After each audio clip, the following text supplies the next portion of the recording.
Welcome to the April edition of the Insurance Research Letter Live. Featured articles this month include Crisis is a Peril by Harry Rhulen. Does an insurance broker or agent have a duty to procure IP-specific insurance by James R. Higgins, Jr. Special Report, Cyber Inadvertence, Internally Caused Cyber Breaches by Paul Bergmann. And Terrorism and Trends in Risk Management by Smita Bhargava. Read these and other original and educational articles from world insurance business leaders. Subscribe to the Insurance Research Letter at irletter.com/subscriptions.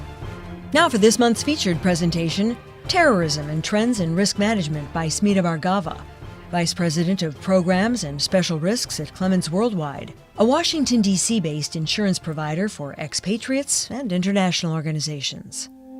According to the Clements Worldwide Risk Index, 22% of global risk managers cited terrorism as their top concern.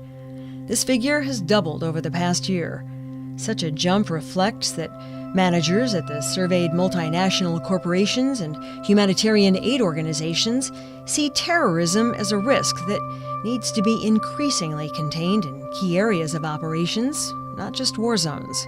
Terrorism concerns, in addition to other fears regarding political unrest and business interruption and supply chain disruption, have led a significant 27% of global organizations to delay or even cancel investment and expansion.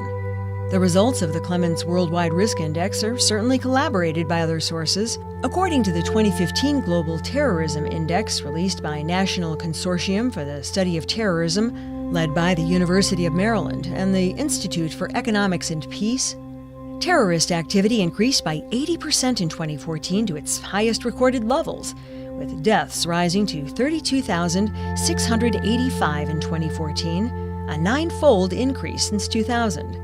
Private citizens are increasingly the targets of terrorist attacks, increasing 172% between 2013 and 2014.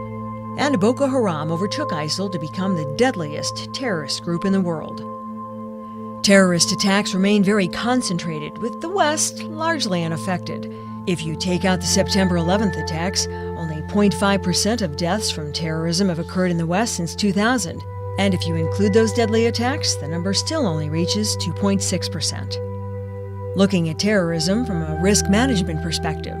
From an insurance and risk management perspective, terrorism is categorized as a subset of political violence, which includes riots, protests, civil disobedience, confiscation, nationalization, and expropriation. This follows the connection between terrorism and political violence generally.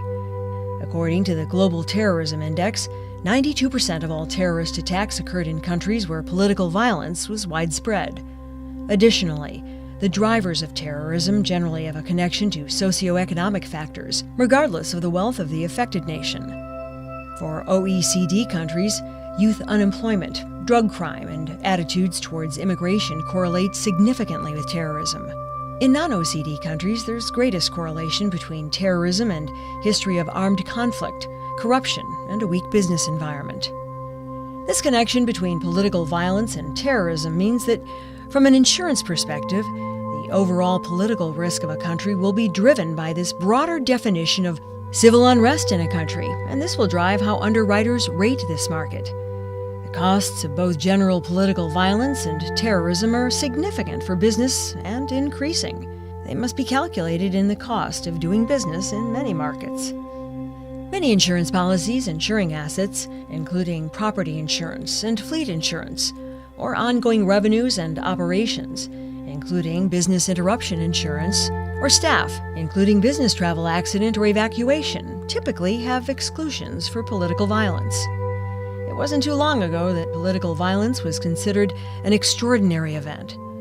Over the past 2 decades, this has changed, and insurance solution providers have built customized offerings where political violence protection is a standard add-on, based on an analysis of where the company has operations.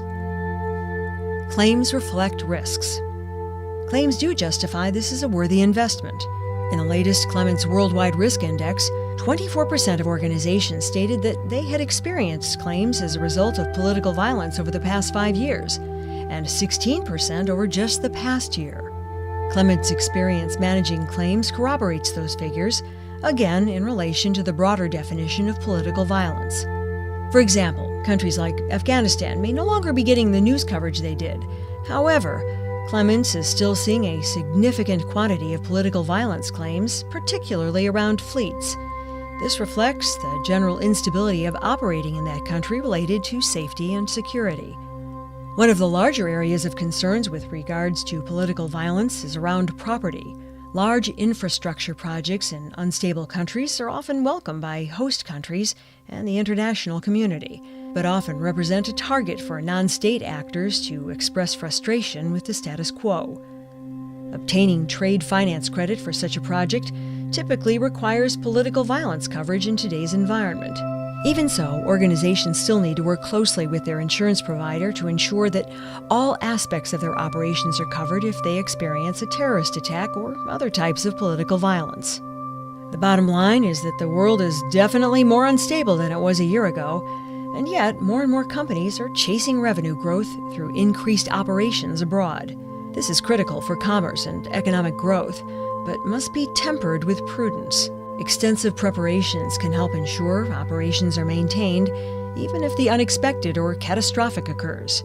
Companies do not need to undertake these preparations alone, but should work with experts in the market they are moving into to build protections tailored specifically to that business climate. Thanks for watching and listening to this month's presentation of the Insurance Research Letter Live. Check back next month for more educational and informative talk about insurance and risk management that will include international nuances of insurance valuation practice, commercial motor vehicle insurers beware MCS 90 endorsement implications, mergers and acquisitions integration, and Brexit means a lot of work for the insurance industry. Next month's featured presentation, Rate of Change, the Unseen Crisis, is the second in a series of crisis management articles. Subscribe to the Insurance Research Letter at irletter.com/subscriptions.